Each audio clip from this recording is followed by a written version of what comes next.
Hey everyone, this is Nick Doleys, the manager of the Doleys Clinic and certified nutritional pain consultant. I'm here with Dr. Leanne Cianfrini, and we're going to talk today about an issue that comes up very frequently as a question from several of our patients. This is an area that Dr. Cianfrini has done a lot of work in. She is the authority on this topic, so we're going to talk today about sleep and insomnia. Dr. Cianfrini, let's start with insomnia and how common of a complaint that is in chronic pain. Well, the short answer, Nick, is very common. So let me first start by defining insomnia. A lot of people think that insomnia is their diagnosis, even if it's just 1 or 2 nights of iffy sleep. You know, we've all had difficult nights of sleep, I can imagine. And so the clinical definition of insomnia includes trouble either falling asleep, so that's delayed onset, taking an hour, 2 hours, 3 hours to fall asleep. Trouble with sleep maintenance, which is those interruptions that we get, waking up 3, 4, 5 times per night. It can include difficulty with early morning awakening. So that's when we wake up at 3 a.m., 2 a.m., and we just cannot fall back to sleep. And then, of course, feeling like your sleep is not refreshing. It's called non-restorative sleep. And, of course, that can lead to a whole host of issues throughout the day. Irritability, and cognitive slowing, difficulty with decision making, slower speed. We've all kind of been there, done that with those issues. So that's sort of the clinical definition of insomnia. And yes, it's a very common complaint. About 2/3 of patients, individuals living with chronic pain, experience clinical insomnia as a secondary issue to their pain complaint. And as you can imagine, it's a bidirectional relationship. So the worse pain you have, the more difficult it is to fall asleep and get a good quality sleep. And then the worse sleep you get makes the pain more present and less able to be tolerated the following day. So it can be a vicious cycle. And in that situation where people find it less able to tolerate the next day, how common is it for patients to look to things that then make the situation worse, like caffeine?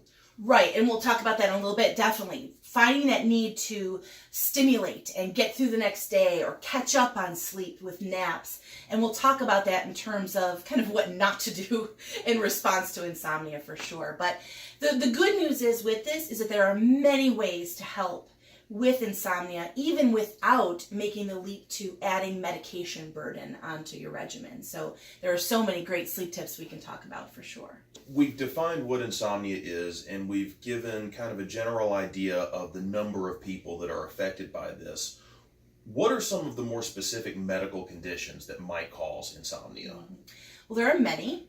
And so there's primary insomnia, where it's really the main issue going on, and then there are many medical conditions that can drive secondary insomnia. So what we see with chronic pain itself is a secondary insomnia. And it's important to actually know what medical condition might be driving it, because you would want to treat those things a little bit differently. So for example, with pain, we would really want to try to calm nighttime pain the best we can. Hormonal changes, both in men and women, can drive issues with insomnia, kind of that nighttime, sweating with testosterone changes or estrogen changes, menopause. Anxiety disorders can also lead to insomnia. And so if we're working with an anxiety-driven sleep issue, we would want to work on methods of worry control and stress management and relaxation. And then what else? Sleep disordered breathing is a big one I think we see in our patients here. So that involves problems with obstructive or central sleep apnea. So obstructive sleep apnea is very common nowadays with the obesity epidemic growing. We see this with issues with hormonal control. And so that's really when the tissues are collapsing in a way in the throat structure and causing impediment to breathing well.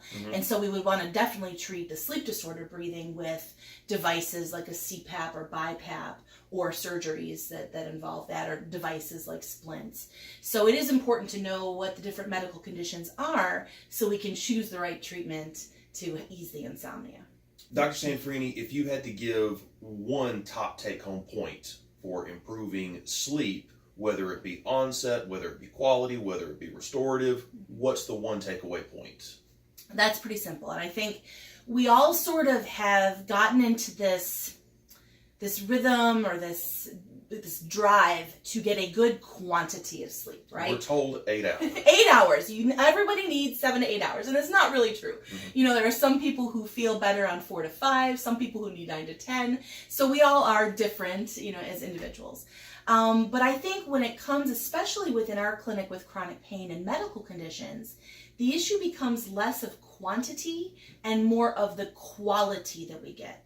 So I would say, for everybody watching, quality is at least as important, if not more so, than quantity. Now, what the quality means, there's many ways to drive quality. We certainly want to slip into the most restful sleep stages.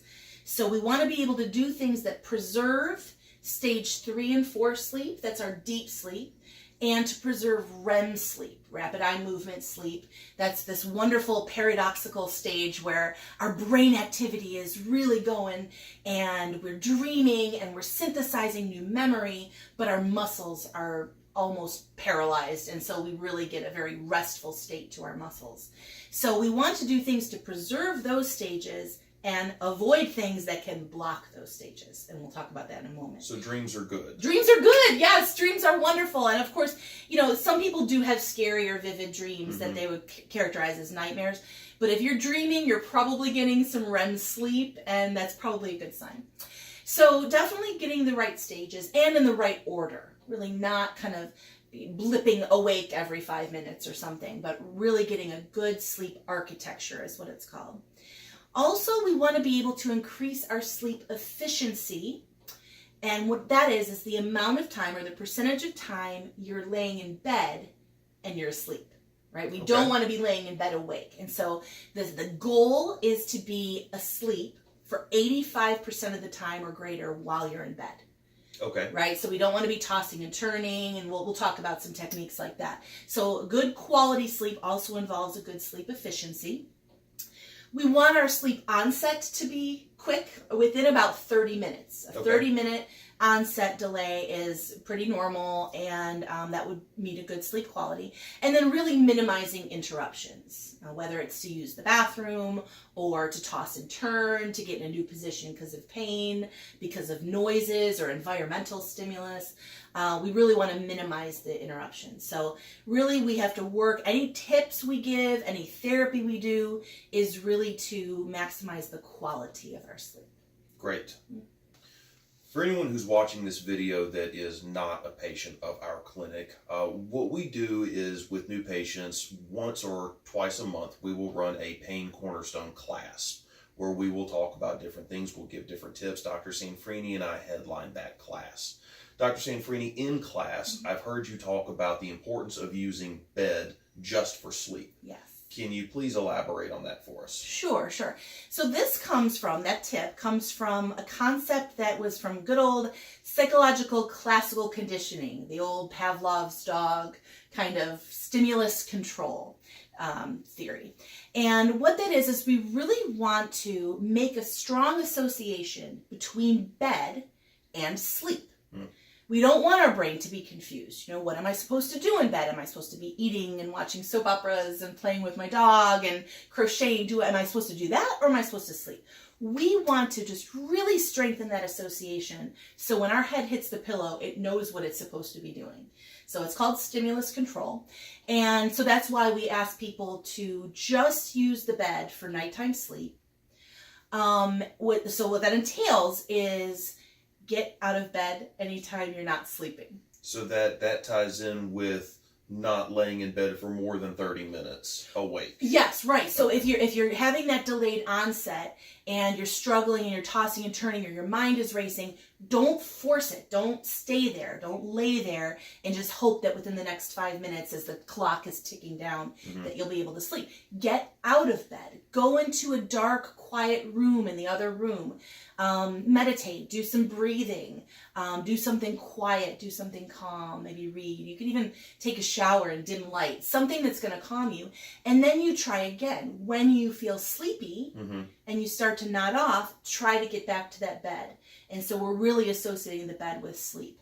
So, yes, get out of bed if you're laying there for more than 15 or 20 And minutes. if we're laying there and we have to get out of bed, I assume the last thing we want to do is turn on a phone or a tablet or a television in the middle of the night. Right, exactly. Those stimulant type of things, we know that blue wavelength of light is very stimulating to the brain. Mm-hmm. So we would be just waking ourselves up all over again. So watching TV, looking at our phone or our iPad, that's really stimulating us. So we want to avoid that. It's got to be something just sort of dreary and quiet and dark, so we sort of stimulate that sleep again.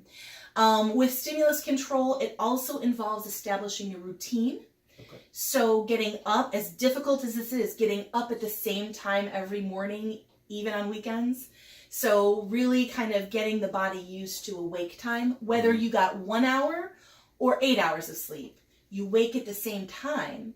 If you had a poor night the prior night, you'll be sleepier the next night. Don't let yourself sleep until noon to catch up, because that catch-up sleep is really not a good quality. Mm-hmm. So we want to establish that routine and just use that bed only for nighttime sleep. That would really, those are the stimulus control techniques I think are probably the backbone of sleep training.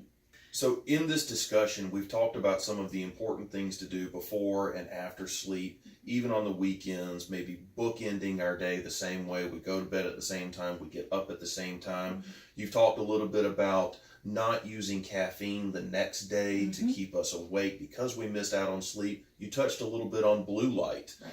Are there any other tips that you like for helping us get to sleep faster or sleep harder when we're in that state? Sure. Good question. Yeah, so we call this sleep hygiene training. It's sort of, I think about it as like scrubbing up your sleep behaviors, making them clean, making them nice and shiny, and really, really giving it a good go. So yes, the stimulant thing is really well highlighted. Avoiding caffeine. The half-life of caffeine in many people is 7 hours, which means it takes 7 hours for just half of it to sort of metabolize through the body. So we definitely recommend people to eliminate caffeine use about 7 hours-ish before their bedtime. And then, of course, the blue wavelength of light and some of our devices. We're so device-driven nowadays, aren't we? We're taping this on a device. So we always have it in our hands. So there are definitely apps. Have you used an app?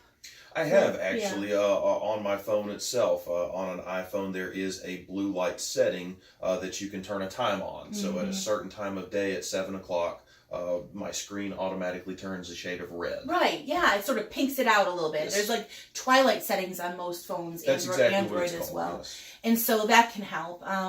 So definitely want to work on the stimulus, or the stimulants. We also want to, like I said, going back to really enhancing quality, we want to avoid anything that's a REM sleep blocker. Right? So it's doing things that promote sleep and avoiding things that are detrimental to sleep. Such as? So, REM sleep blockers, alcohol. Alcohol. Yeah, so some people do a nightcap, right, which is a sedative, and it can help pull us into stage 1 sleep, but it actually can block the quality REM sleep that we get at night. Cannabis, that's a hot topic now in many states, but cannabis use can also block REM sleep. Sugar, I know you're a nutritional pain specialist, and so sugar too late at night with dinner can actually prevent getting into the good deep sleep stages. So we really want to maybe avoid that evening bowl of ice cream and think about a diet a little higher in fiber toward the evening would be helpful.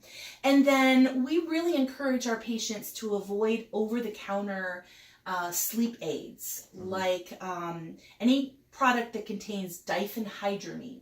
So that is, I probably shouldn't use brand names, but your typical Benadryl or Tylenol PM. So PM, if we see PM on the end of it. Yes, if you see PM, check the label. It probably has diphenhydramine. It's an antihistamine-based medicine, which is sedating, great, but it is associated with sort of a difficulty with the sleep architecture. So you get a little stage 1, you get a teeny bit of REM, you go back to 1, you get some stage 2. It really blows holes in the sleep architecture. So we really want to avoid some of those over-the-counter medicines for sure. So as we go through some of this, it starts to sound like a vicious cycle that is easy to fall into. We have 1 to 2 nights of bad sleep. The next day, we take in a bunch of caffeine so that we can operate through our day. Right. Then that night, we take something because the caffeine is still in us to help us fall asleep. Right. And then we miss out on more REM sleep. So we create this vicious snowball effect, it sounds like. It's true. It's like that fallacy of better living through chemistry, Mm-hmm. but instead the chemistry is working against us. So with things at our clinic, we're working with medically complex patients here, and we really want to be able to, anything we can do ourselves from a cognitive or behavioral perspective or nutritional perspective, we can work on sleep and muscle control and relaxation on our own. That frees us up to use medications or over-the-counters a little easier without all the side effects. So I really encourage people to not go toward the stimulants and the medications. Now, it almost sounds like what you're saying is that the human body knows what it's supposed to do. Yes, that's a great way of putting it. The human body knows what it's supposed to do. And I would also, on that point, don't panic if you have a bad night or two. The body will catch up eventually. It'll figure it out. It'll get us some rebound, good sleep in the next night. So I think we work a lot too on just don't panic. On the topic of other sleep tips, I still have a couple others that I really think are fun. So environmental control. I think it's the age-old kind of marital spat about how cold to set the temperature at night. 68 degrees, 72 degrees. What should it be? We definitely want to keep it cool. So the body, as it cools, pulls us into stage 1 sleep. So we really want the bedroom to be cool, dark, of course. I mean, this is sort of tips most people know. Keep it dark, keep it quiet. Mm-hmm. So whether we need to use blackout curtains or eye masks, whether we want to use some earplugs or whatever, but we really want to work our environment so that we can get that rest. If you've got a puppy that wakes you up at 3 a.m., then you don't have insomnia. You have a puppy that's waking you up at 3 a.m. So we can't really medicate that type of insomnia because you haven't scrubbed up the environment yet. And then what I would encourage any sort of viewer is there's so much information online now. Mm-hmm. Right? There are some amazing apps that you can use on your phone, Android and iPhone, that are for relaxation, for meditation at night. One that our patients like a lot is called Calm, and another is called Headspace. Mm-hmm. So I'm not endorsing those particularly, but they tend to be really well received by our patients. But you can YouTube sleep meditation videos and calming music. There's some, I forgot what they're called, but they kind of do different sounds in your ears. You did a blog post on that. They're called binaural beats. That's right. And the way that these work is they play at different tones in each ear, bi being 2 and naural being through the ears. And the theory is that the brain will make up for the difference in tone by releasing certain chemicals. Okay. And that's kind of the theory behind those. Now, and that brings me to my next question. I sleep with a sound machine that plays ambient noise or plays rain. Mm-hmm. But we've talked about stimulus control. Is there anything in your mind that would suggest that we shouldn't have any type of stimulus coming through our ears to get good sleep? I guess what I would say about that is your mileage may vary, and if it ain't broke, don't fix it. So if that's working for you and you feel rested and you feel, I know you've used a fitness tracker before to track sleep, if that's showing that you're getting good stages, then that's great. Some people really like to have that. I prefer steady sound, probably like what you're talking about, to something like television voices and changing light from a TV. I'm not a fan of leaving the TV on all night, but something like a steady rain sound or music that's quiet and calming, I think that would be fine. So I don't think there's any detrimental effects to that. Great. Mm-hmm. We've covered what insomnia is. We've discussed how many people may be affected by it. We've talked about the tips, the tricks, the hacks, that's a popular word, to help fall asleep. We've talked about the things that we need to avoid. Hopefully this has given a lot of viewers some tools for their toolbox. Dr. Cianfrini, any last comments about insomnia? Yeah, I have a few. The first I would say would be don't sabotage yourself. And what I mean by that is we have many patients that come in and they will challenge us and say, I can drink a whole pot of coffee before bed and it doesn't affect me. but I need Ambien because I'm not sleeping. You know, it's kind of talking out each side of their mouth. So I would say give these tips a good try, like a solid try, every night for a month. And if you still do not notice improvements, that's when you could maybe reach out to discuss an appropriate sleep medication. But I would really give it a good college try rather than, oh, I avoided my phone for one night and I don't know why it didn't work. This is about consistency. It's difficult at first to make these changes, and of course it's difficult to be consistent, but in sleep training and sleep hygiene and improving sleep, it is about consistency. So don't sabotage yourself by faking it and pretending like you're doing your best effort. And then I think the rest of what I would say you could either see us if you're a patient at our clinic, see me for what's called cognitive behavioral therapy for insomnia. CBTI is the abbreviation. Or if you're not a patient of our clinic, find a local psychologist who's trained in CBTI. It's a specialized training, and it helps patients work on the behavioral strategies like we've talked about, but individualized for their life. It helps them work on relaxation training. You know, some people don't like to do a 20-minute meditation, but some people do. So we have to be able to find the way that works for that particular patient. We also work in that therapy to control or eliminate negative thoughts or worries that are keeping people up. We've heard that age-old, oh, we flip the switch off and the brain switch flips on, and now I can't control my racing thoughts. So we help patients do that. This type of therapy is effective in 70 to 80% of people with insomnia, which actually exceeds the benefit from prescription medication. And so it's really effective. So definitely reach out to somebody to get that training if insomnia is a big issue for you, for sure.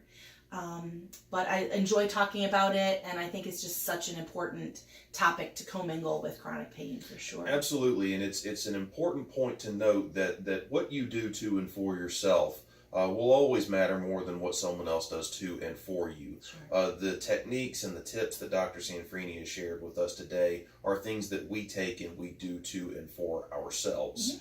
And only after we've exhausted that, then are we in a position to talk about some other steps. Yeah, for sure, for sure. So we know you can do it. We feel confident in your ability to give these things a try and get a good night's rest. All right, thank you, Dr. Cianfrini. Thank you, everyone. Thanks.